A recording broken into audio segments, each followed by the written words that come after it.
So lots of us are going back to the office or are already back, and that's bringing up some pretty extraordinary things post-COVID.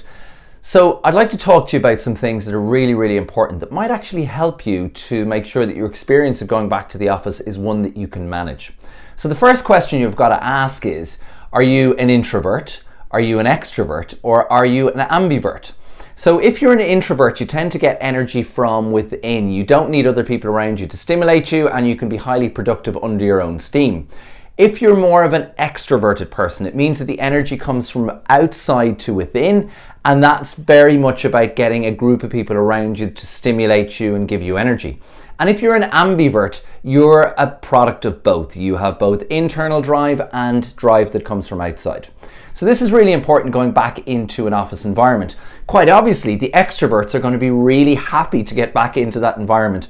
The introverts, on the other hand, might be kind of going, I prefer my own space.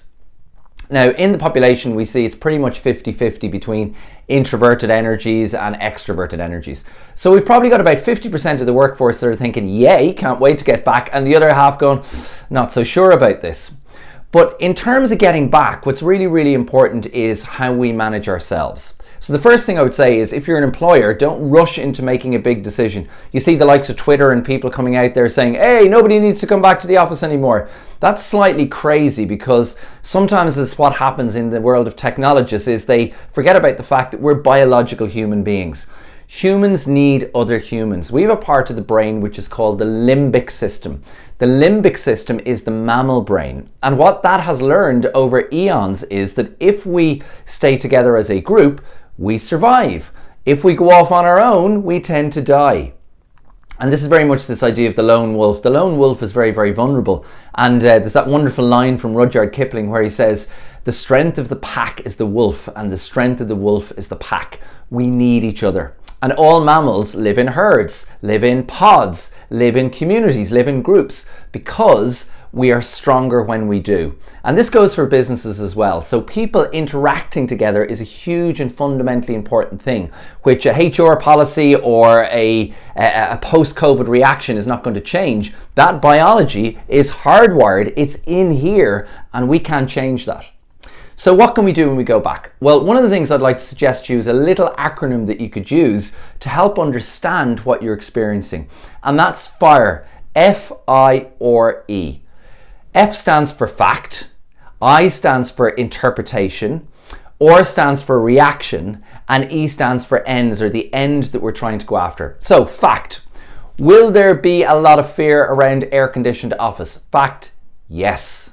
Okay. Will I meet more people when I go back to the office and probably have more social interaction? Yes. Now, I could take either one of those facts. Now, if I'm somebody who's quite negative, I might interpret those facts such as, I'm going to meet lots of people, that means lots of germs, and I'm going to be in a badly air-conditioned office, which means that I'm going to feel stifled and it's going to be terrible, right? And so what'll happen is my interpretation of those facts are that this is a terrible thing going back to the office. My reaction then will probably be quite negative.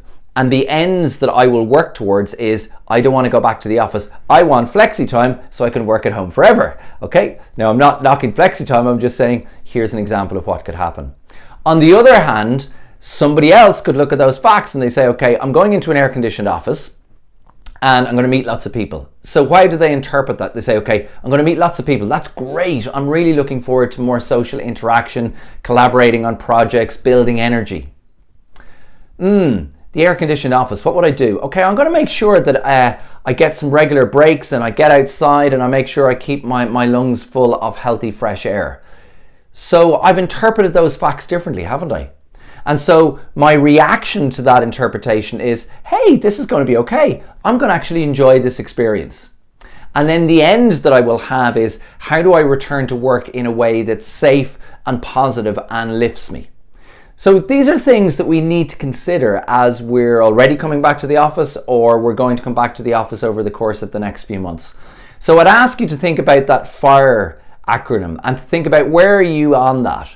How are you interpreting those facts? How are you reacting to those facts? And what ends are they actually driving you to create? And what I would say is, be kind to yourselves, okay?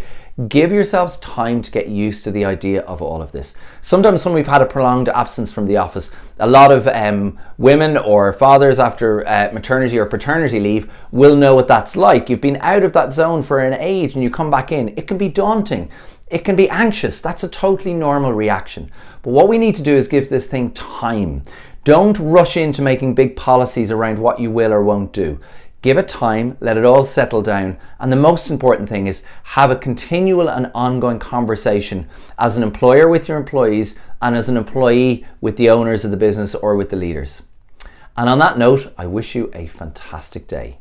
Please like, share and comment. It really, really helps our business. Thanks everybody.